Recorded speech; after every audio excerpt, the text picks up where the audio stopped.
আরেকটা ছিল foul cutlet, সেটা হচ্ছে চিংড়ি মাছের একটা মাথা বেরিয়ে থাকতো এবং কাটলেট থাকতো।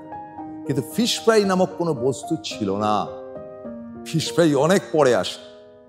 আপনারা ভাবছেন ফিশ ফ্রাই এখন যেটা বলা হয়, ফিশ ফ্রাই ছিল না।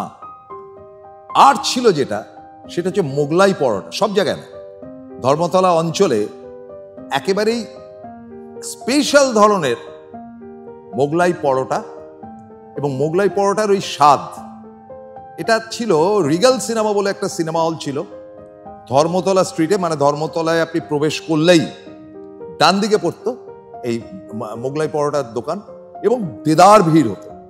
মোগলাই খাওয়ার জন্য লাইন পড়ে যেত, এবং মোগলাইটা অসম্ভব ভালো টেস্ট থাকতো। এবং মোগলাইয়ের সঙ্গে একটা অদ্ভুত ধরনের শুকনো আলু টুকরো থাকতো আর কিছু পেঁয়াজ থাকতো, যেটা এখনো গেলে আপনারা বোধহয় পাবেন।